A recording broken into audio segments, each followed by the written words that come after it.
Saudara, kita jumpa lagi dalam renungan harian GP Kris Pangkal Pinang. Mari kita siapkan hati kita akan merenungkan kebenaran firman Tuhan pada hari ini. Kita awali dengan doa. Bapa, kami bersyukur untuk hari ini dan kami menyerahkan seluruh hidup kami kepadamu, terutama saat kami akan merenungkan firman Tuhan, kami belajar firman-Mu. Tuhan beri kami hikmat supaya kami boleh mengerti dan tambahkan iman kami. Kami menyerahkan waktu kami ini, keberadaan kami ke dalam tangan-Mu. Demi nama Tuhan Yesus kami berdoa. Amin. Saudara, kita sampai kepada pertanyaan ke-23 dari The New City Catechism. Mengapa penebus harus Allah sejati? Jawabannya, karena dengan keadaan sebagai yang ilahi, ketaatan dan kesengsaraannya dapat sempurna dan efektif.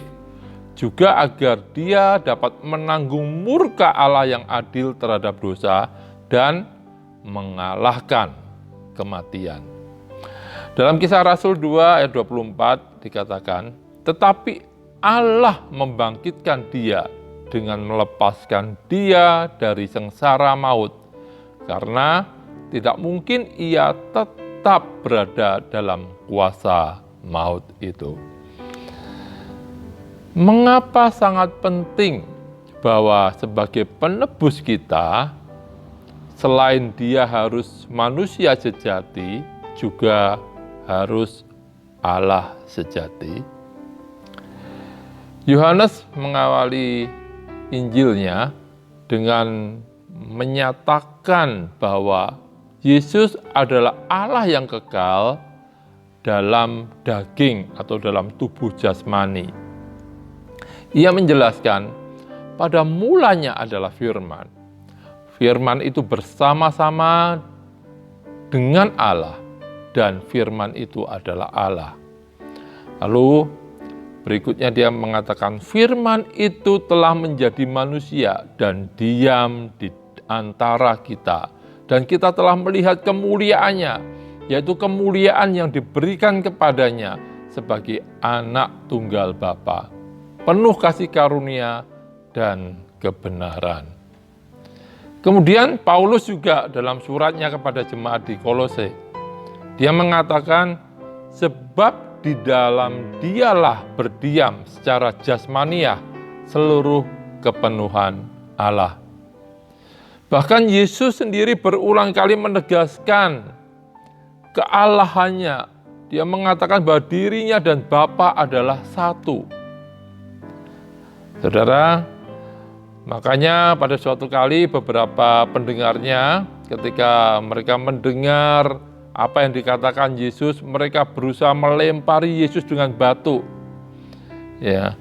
Mereka mengatakan, bukan karena suatu pekerjaan baik kami hendak melempari engkau dengan batu, melainkan karena hujat dan karena engkau yang hanya seorang manusia menjadikan dirimu Allah. Orang-orang ini tidak percaya terhadap pengakuan Yesus siapa dirinya. Saudara, kitab Wahyu juga menggambarkan Yesus sebagai Alfa dan Omega, yang ada dan yang sudah ada dan yang akan datang. Dari data-data ayat-ayat ini, kita tahu sesungguhnya Yesus bukan cuma manusia sejati, Dia penebus kita juga adalah Allah sejati. Lalu, mengapa begitu penting Yesus sebagai penebus kita harus Allah sejati?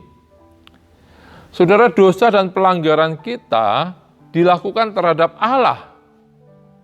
Jadi hanya Allah yang dapat mengampuni pelanggaran terhadap dirinya.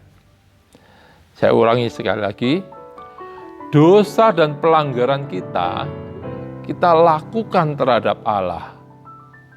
Jadi hanya Allah yang dapat mengampuni pelanggaran terhadap dirinya.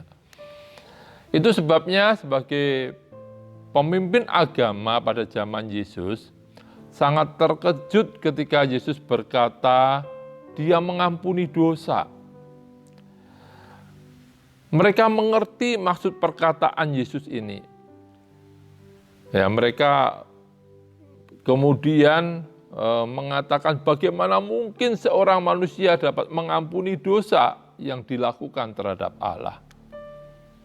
Saudara, manusia memang tidak dapat, tetapi Allah dapat mengampuni dosa.